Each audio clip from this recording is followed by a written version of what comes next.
Welcome to episode 7 of the American Jail Association podcast. I am Chris Daniels, AJA's executive director. Today, I'm really excited to talk about the topic of leadership. As you know, AJA's always been at the forefront of leadership training for jail administrators. However, a lot of what we do is, in fact, in-person training. And we're here today to talk about online training and a partnership that we have with Justice Clearinghouse. And I'm super excited about our guests here today as well. I'm going to ask them each to introduce themselves, starting with Brenda Dietzman. Hey, everybody. It's so awesome to be here with all of you and with all of you on the panel, too. So it's like old home week. I love going to conferences and hanging out with everybody. My name is Brenda Dietzman. I am the retired undersheriff from Sedgwick County, Kansas. So if you don't know where Sedgwick County is, it's Wichita. I spent some time there as the jail administrator of our facility, and I'm just honored to be part of this possibility and this training for AJA and for everybody out there. And with us today also is Timothy Irvin. Hey, folks. How's it going? My name is Timothy Irvin. I am the colonel at the Broward Sheriff's Office, Broward County, Florida. I am the colonel here. Like I said, I'm happy to be here, happy to see everyone, happy to be a part of this panel of outstanding individuals. Don't know how I got here, but I'm happy to be here in any other case. So I'm just happy to see what I get to learn today. Okay, fantastic. Welcome. And Diana Knapp. Good morning, everybody. Thank you for having me. And yes, what a tremendous group of players we have on the panel today. I'm excited to tell you about this opportunity, but I am Diana Knapp. I'm the director of the Jackson County Sheriff's Office Detention Center in downtown Kansas City, Missouri. I am also the first vice president of the American Jail Association and happy to be in service to you. So we have an exciting thing to talk to you about today. It's been an amazing project and we can't wait. Okay. And finally, Christina McCale. Thanks so much for letting me be here, guys. I'm Chris McCale. I'm with Justice Clearinghouse. I'm the chief operating officer there, which basically means that I help run the webinars as well as help to develop all of these amazing online courses. And I just had so much fun working with AJA and all of these amazing speakers to be able to bring all of this great advice to everybody. So thanks for letting me be here. Thank you, and welcome everyone. And the course title that we're talking about in this partnership with Justice Clearinghouse is Taking the First Step: Purposeful, Authentic Leadership for Jail Supervisors. And as you know, leadership doesn't just set the tone in a jail; it also defines the culture, right? So we have with us, well, not with us, but in this program, more than 20 respected voices from across the corrections. So it's really got a wide range of expertise, and I really encourage you to check it out as soon as you can. We get into all different areas: how to build trust, how to communicate effectively, how to create a culture where people will want to work. And I also wanted to add that this course, once you've completed it, is worth 40 points toward AJA certification if you're working toward that, and I certainly hope you are. Also, or recertification if you're already certified through AJA. And so the instruction alone is 25 hours. And then there's the exam work and additional work as well associated with this course. And so the jail manager certification deemed this course to be worth a total of 40 points. So there is that as well, in addition to, picking up some great content. And I highly recommend, again, that once you viewed this episode, that you go check out the course and take advantage of this online training opportunity and the flexibility that it does offer. So I'm going to start with Brenda Dietzman today. Brenda, could you please talk a little bit about why and what the necessity of this original authentic leadership course is? Yeah, I would love to, and it just happens that the Amazon driver just popped in, so my dogs might have a few things to say as well. But yeah, I'm really excited about this course because one of the things that I found coming up through, and I had about 20 years in leadership in my law enforcement and corrections career, is that I had to learn a lot on my own. And it was a lot of, I made a lot of mistakes, had a few victories now and then. And, I was really excited about being able to kind of look back over my career and put kind of everything into a course that I wish I would have known or been able to have access to when I became a supervisor, because that first initial step is just a really hard one when you go into that frontline supervisor's position, because not only is it like the technical aspects of it, from going from someone who's a worker to someone who is supervising workers, you also have that kind of that interesting step of going from a coworker to a supervisor, and that's a really tough step. So I was really excited to be able to have the opportunity to put kind of everything I wish I would have been able to just know, and have kind of a really good foundation going in to be a better supervisor. And this is so important. And the higher up that I went within my organization, I ended up supervising about 350 people, and a rather large jail, unfortunately, and with the number of inmates that we had. And I learned, first of all, that it is really important to give people who are doing the work the information that they need to do the work. I talk about giving people the tools, the knowledge, and then the opportunity, right? Giving them the time to do their work. But those tools and that knowledge is so important for so many reasons. First of all, if we can give this information to people and provide it to them, kind of just all laid out for them with all of these experts that are included in this course, I mean, my goodness sakes, right? We're setting people up for success, and we're not putting them in a position where they're going to fail and learn from those failures. They're going to learn from other people's failures, and that's the key to good leadership, is learning from other people's mistakes instead of our own. So, and at least doing that first, right? We're always gonna learn from our failures because we're human and we make mistakes. But having all of these experts out there to do that, and the other aspect of that is not only setting your people up for success, but also it is so important for training, because the one thing that is going to get you in big trouble, especially when you get into federal court, and more than likely in today's world, you're going to end up in federal court at some point, especially if you're a supervisor, is that failure to train and failure to supervise. And if we can provide good training for our people, it has a shield for us and for our people, because if they have good training and they don't make mistakes, they don't end up in federal court. But it also shields the taxpayers and from paying out large settlements. And it also helps shield us as supervisors if we provide good quality training to our people and document that. So set our people up for success, absolutely number one priority, absolutely.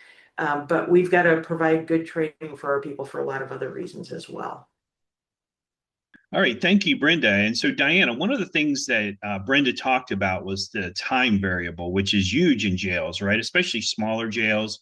Staff shortages are very common, in addition to budgetary challenges. Could you talk a little bit about the value of this course from that perspective? Oh, that's probably one of the most significant, in addition to just the stellar content and what I'm going to call the titans of the industry that have participated in it. One of the greatest things about this curriculum is its on-demand capacity. So you can do it from your desk, from your agency, in short increments, 15, 20 minutes at a time, on demand, 2, 3 o'clock in the morning.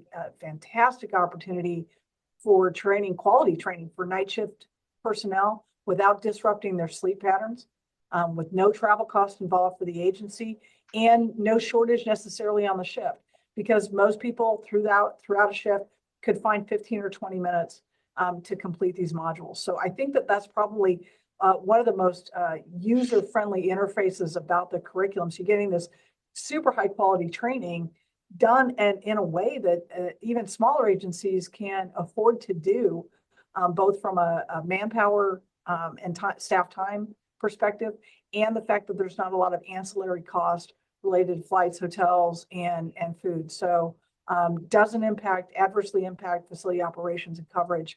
And I think that that is a game changer for all agencies, really, but really could be impactful for the smaller agencies that struggle to send staff outside their department for training. Yes, I agree. Making this training available to all jails, I think is invaluable. So thank you for sharing those insights. Timothy, could you talk a little bit about the course and, your interaction with it and why you're excited about it and kind of the lessons learned that you've shared? So like I mentioned before, I'd like to learn in any space that I get in. And what excites me is the opportunity of having a course that's actually real. It's not based on theory. It's based on things that people are actually dealing with currently in their focus or in their area. So, leadership in and of itself is a complex thing, can be. But in a jail setting, in my experience, it's proven to be a lot more high pressure, isolating from the other agents, from my agency, at least how we work here. And it gives these lessons that are learned here, gives these leaders a practical lessons on the hard way of doing things. So my father told me when I was younger, he was like, there's three types of people. There's a fool who doesn't learn from his mistakes. There's a smart man who learns from his mistakes. And then there's the wise man who learns from other people's mistakes. This course will allow those folks to learn from some of the mistakes and some of the things that we have already encountered and we've already done, and kind of give them a roadmap or a cheat sheet to this leadership journey. It's important that we take some of these lessons learned and we share them with other people. This leadership thing, this thing that we're doing in corrections, it shouldn't be a secret. A candle loses nothing by lighting another candle. Doesn't. I still shine just as bright as I did before. It's just I'm helping someone else get brighter, and that ultimately we brighten up the area together. So I think it's important that we're not being defined by what we think or what we want. We're being defined by what we're doing, and what we're doing here is important. And I believe that we are changing the landscape of how corrections is viewed. And we're just going to leave, if you'll notice, you'll see that in my background, we're going to be able to leave that legacy that we're all looking to leave and do things that are above and beyond what we thought that was possible. And I'm just excited for the ride. I'm excited to see where this takes us. Wow, some solid points, and thank you for sharing that. Chris, could you talk a little bit about who this course is really designed for as far as their level of involvement in jail administration, and also talk a little bit about, kind of what the requirements are going to be around time and, logistically, how does this work? I assume you can kind of check in and check out as you work through the course, and then maybe talk a little bit about the course modules themselves. You bet. We were so excited to work on this project with AJA. It just seems like such a natural fit that we have this great core content where Brenda has laid out the basic core concepts of leadership, and then to be able to infuse the hard-fought lessons, like what Timothy was just talking about, the hard-fought lessons that people get through just being in the job and learning on a day in, day out basis. So it's kind of like, if you think about it, if you've ever been in a high school class or in a college class, especially, the instructor is teaching the core concepts, i.e. Brenda. But I always thought some of the most fun days were the days when the guest speakers came in, because they're really talking about what it is you're going to be doing out in the field. And so we really wanted to encapsulate that feeling, but we also wanted to take the best aspects of going to conference. And, again, when I ever go to a conference, I love those hallway conversations. I love those moments where it's like you're having a cup of coffee with somebody and they're sharing ideas and thoughts and the challenges they're facing at their agency or their job or their business, and being able to have those kinds of insights throughout the time of the conference. We know not everybody can make it to conference. We want everybody to come to conference. Don't be wrong. We want everybody to be able to have that experience, but not everybody can.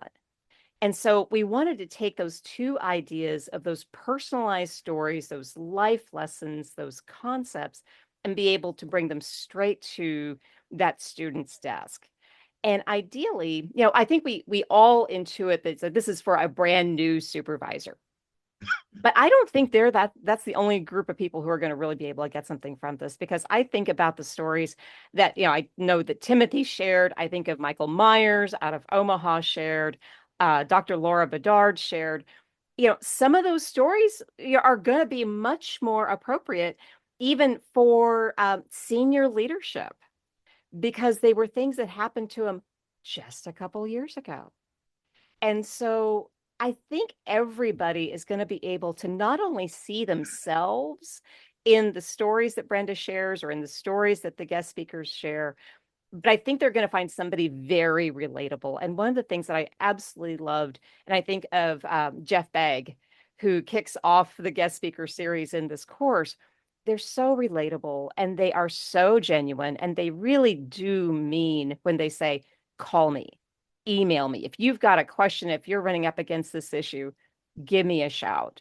And they really, really do genuinely mean it. So I think you're going to find a very welcoming group of people. You're going to find stories that can make you laugh. There's going to be stories that are going to say, oh, yeah, I did that. I've made that mistake.